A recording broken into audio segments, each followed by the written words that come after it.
2016년 새해가 밝았습니다. 원래 표어가 기도로 닮아가는 공동체, 전도로 사랑하는 교회입니다. 저도 올해 꼭 한 명을 전도하고 싶습니다. 출산을 해서 전도를 하든가 진짜 전도를 하든가 한 명을 꼭 해내도록 하겠습니다. 여러분, 새해가 되면 여러 가지 다짐을 합니다. 저는 이것을 할 거예요. 버킷리스트도 작성하고 위시리스트도 작성하기도 합니다. 그럼에도 불구하고 우리 마음 가운데는 그런 고민들이 있습니다. 올해는 어떻게 될까? 올해는 우리 가정들은, 우리 여러 가지 문제들은 어떻게 될까라는 고민을 하게 됩니다.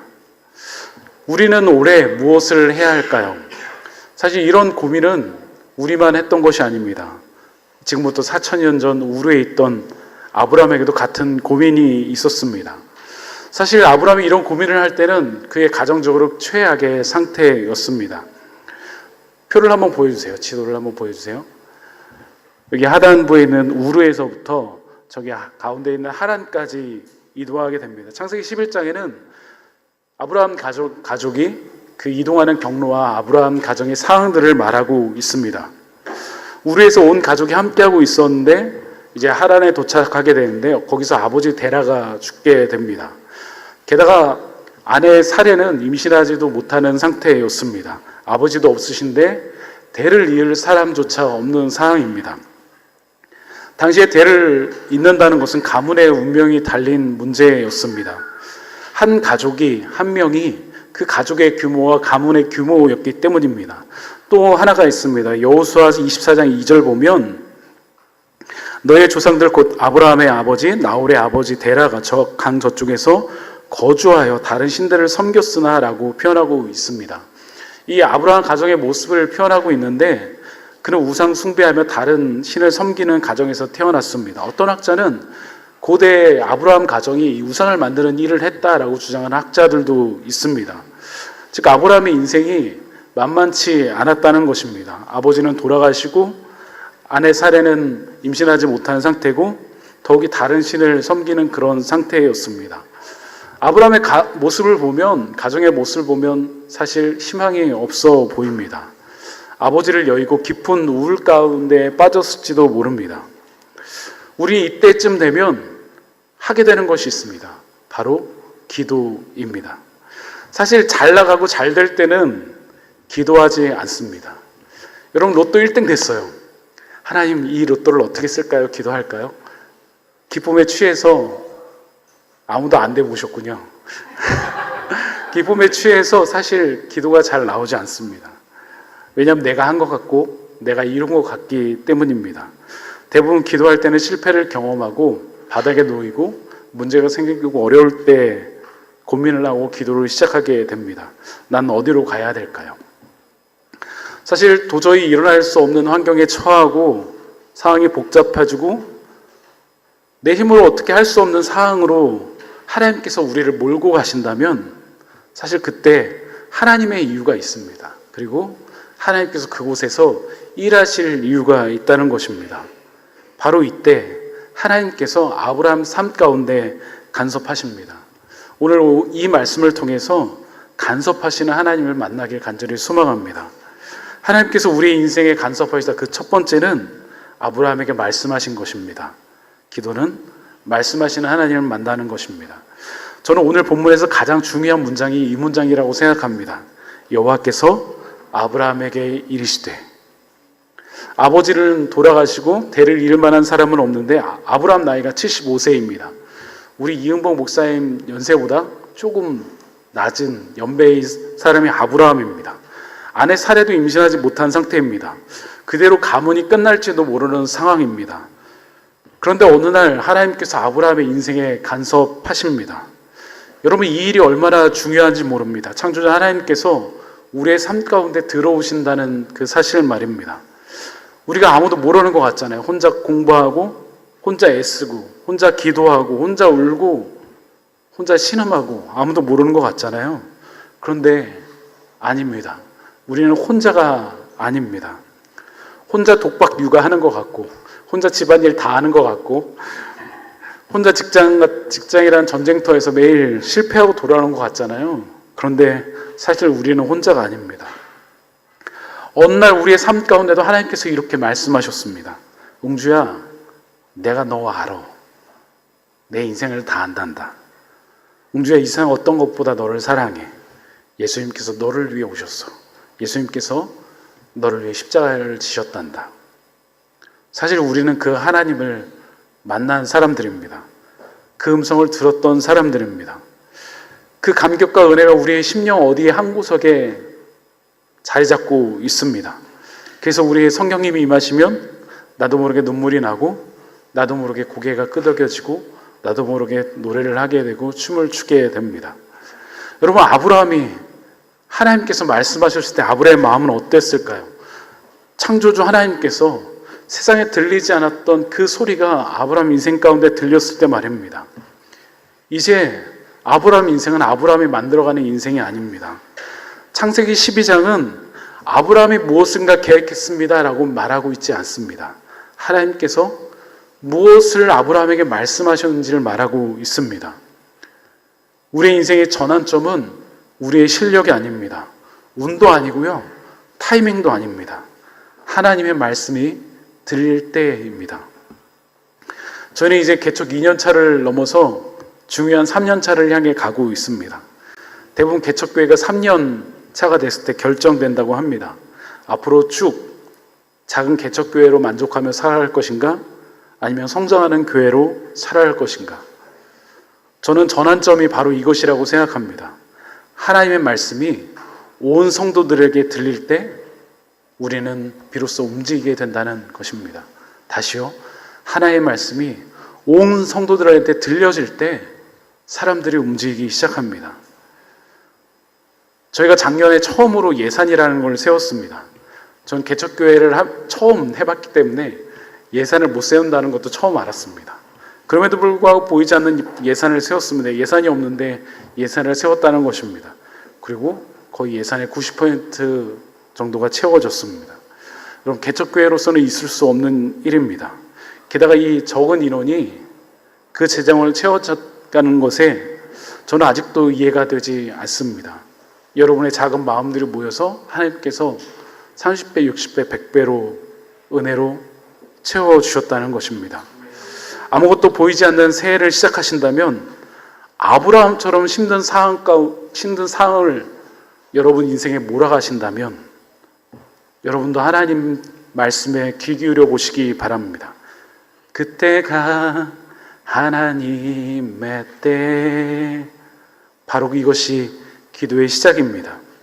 여러분 인생 가운데, 그 몰아가는 인생 가운데 하나님께서 아브라함에게 이르시되 그 말씀이 들려지는 올 한 해가 되기를 간절히 소망합니다.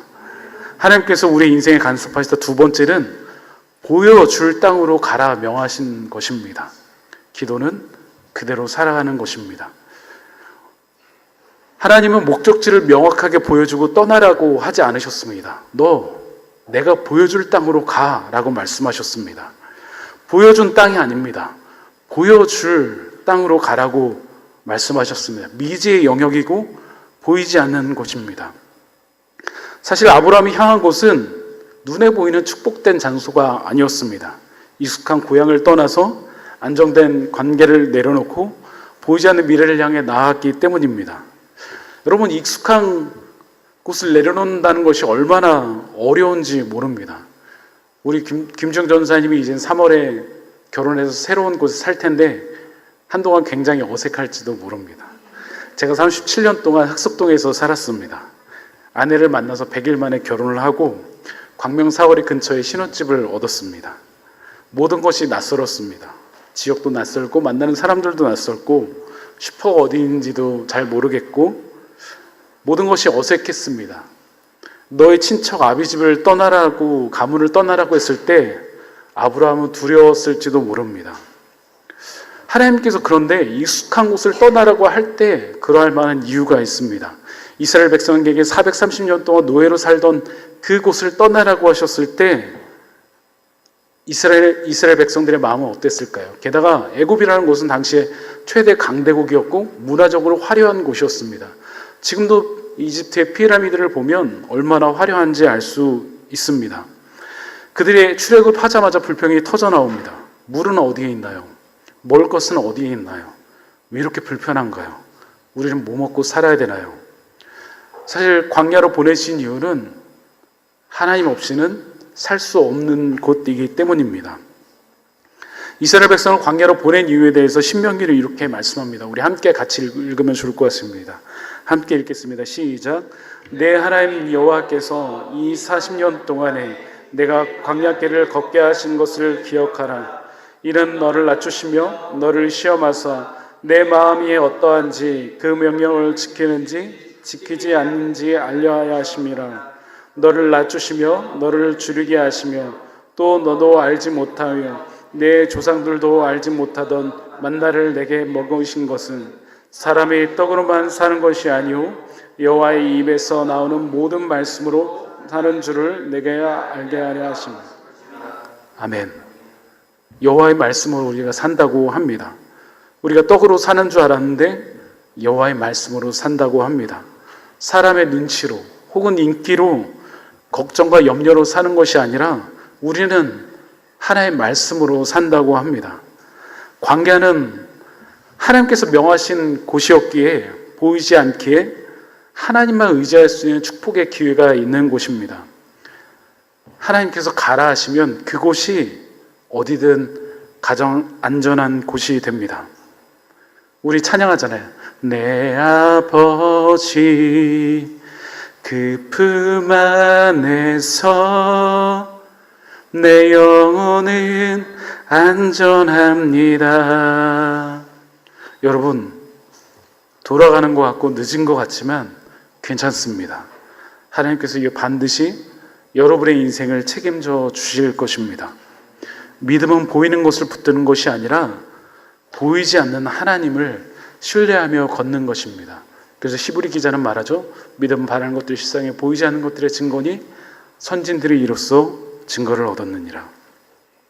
약속의 말씀을 붙들고 기도로 순종하며 끝까지 살아내는 여러분의 삶이 되길 간절히 축원합니다.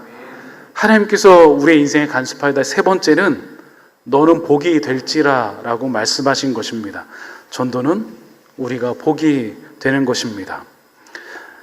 내가 너로 큰 민족을 이루고 너를 복을 주어 내 이름을 창대하게 하리니 너는 복이 될지라. 너는 복이 될지라, 이게 히브리어로 베흐의 베라카라는 이렇게 읽혀지는 말입니다. And will be a blessing으로 해석되고 있습니다.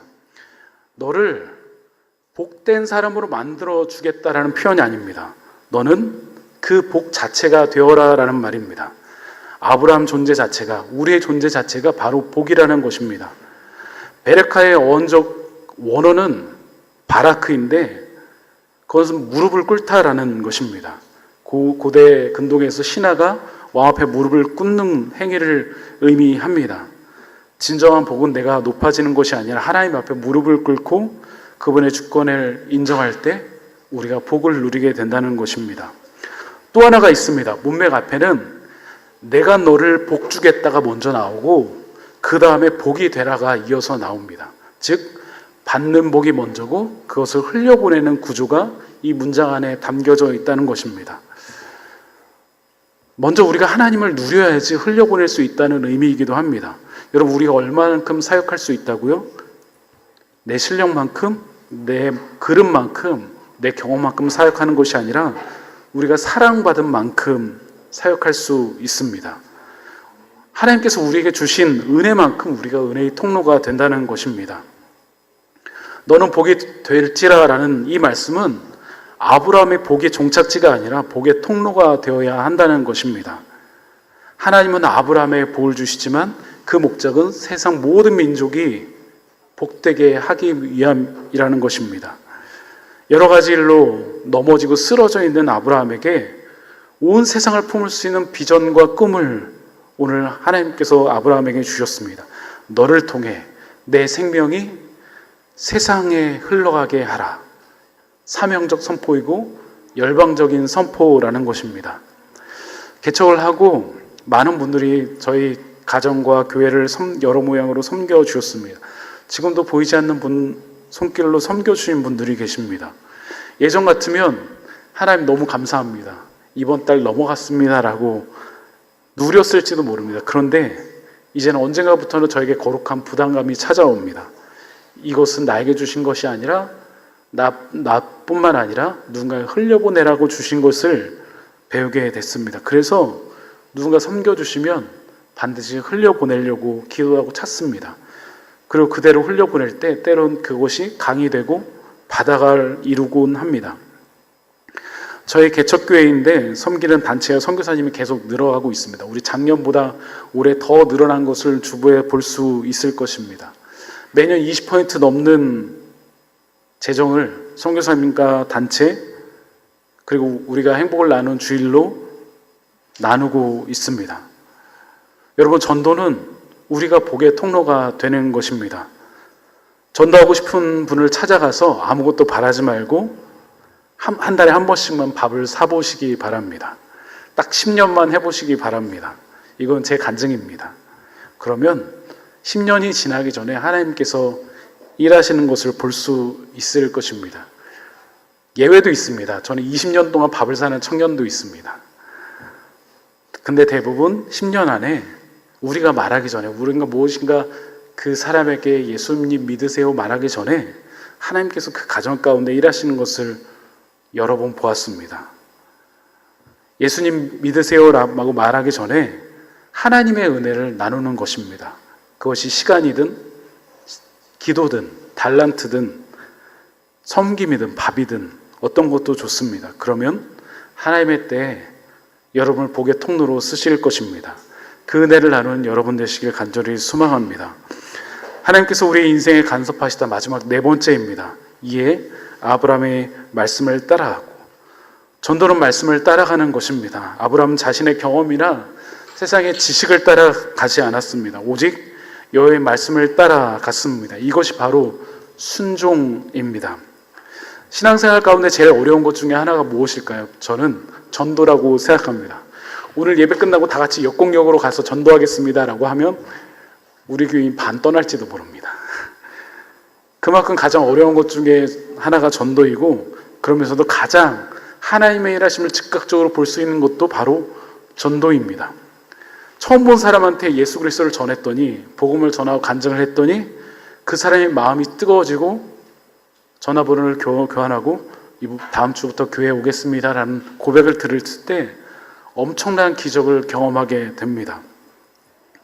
작년 전도학교를 12주 하면서 6주 동안 밖에 나가서 전도를 하러 다녔습니다. 대부분 요즘 사람들은 받지 않습니다. 20명 전하면 1명 정도 전도지와 물품을 받을까 정도가 되었습니다. 전도 물품에 대한 분명한 지혜도 필요합니다. 그것보다 더 중요한 건 전도가 순종임을 알아야 한다는 것입니다. 예수님께서 승천하실 때 우리에게 명령하셨습니다. 우리 같이 한번 읽도록 하겠습니다. 마태복음 28장 19절 20절입니다. 같이 한번 읽겠습니다. 시작. 그러므로 너희는 가서 모든 민족을 제자로 삼아 아버지와 아들과 성령의 이름으로 세례를 베풀고 내가 너희에게 분부한 모든 것을 가르쳐 지키게 하라. 볼지어다 내가 세상 끝날까지 너희와 항상 함께 있으리라 하시니라. 아멘. 전도는 말씀에 순종하는 가장 강력한 사역 중에 하나입니다. 하나님의 일하심을 볼 수 있는 가장 위대한 사역이 바로 전도입니다.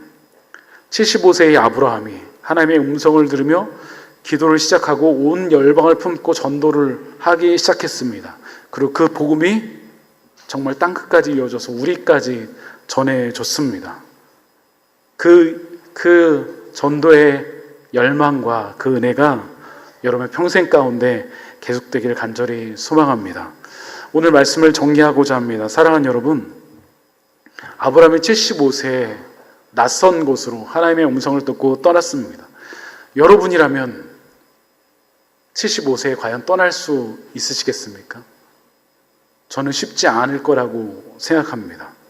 근데 아브라함은 하나님을 떠나서 새로운 하나님의 곳으로 갔습니다. 보이는 곳이 아니라 보여줄 땅으로 갔습니다. 여러분, 이제 2026년이 시작됩니다. 여러분의 새로운 믿음의 여정을 주셨습니다. 여러분 두려워하지 마시기 바랍니다. 하나님께서 여러분의 인생을, 여러분의 가정을 책임져 주실 것입니다. 하나님께서 보여주실 땅, 그곳으로 가시기 바랍니다. 분명히 아름다운 땅이 예비되어 있을 것입니다. 지금 눈앞에 아무것도 보이지 않는다고 걱정하지 마시기 바랍니다. 아브라함 인생처럼 여러분의 삶 가운데 하나님께서 간섭하실 것입니다. 올해 표어처럼 기도로 예수님을 닮아가십시오. 예수님을 닮아가는 우리 모든 공동체가 되길 간절히 소망합니다. 기도의 자리에서 우리가 구하기보다 간구하기보다 말하기보다 세밀한 하나님의 음성을 들으십시오. 하나님께서 아브라함에게 이르시되 전도로 이웃을 사랑하십시오. 그래서 세상이 복을 받게 하시기 바랍니다. 여러분은 복의 통로입니다. 보이지 않는 곳을 향해 가지만 말씀이 우리를 안내할 것입니다. 기도로 전도로 나아가는 올 한 해 가운데 하나님의 크신 복이 여러분 가운데 임해서 곳곳마다 복의 통로로 쓰임받는 여러분 모두가 되길 간절히 축원합니다. 기도하시겠습니다. 하나님 감사합니다. 아브라함이 낯선 곳을 향해 떠나갑니다. 그런데 아브라함 상황은 결코 만만치 않았습니다. 아버지는 돌아가시고 아내 사례는 임신하지 못하는 상태입니다. 아브라함 나이가 75세입니다. 아무런 희망도 가능성도 없습니다. 그런데 하나님이 그의 인생에 간섭하십니다. 말씀하십니다. 그러자 그가 열방을 품는 놀라운 전도자가 되었습니다.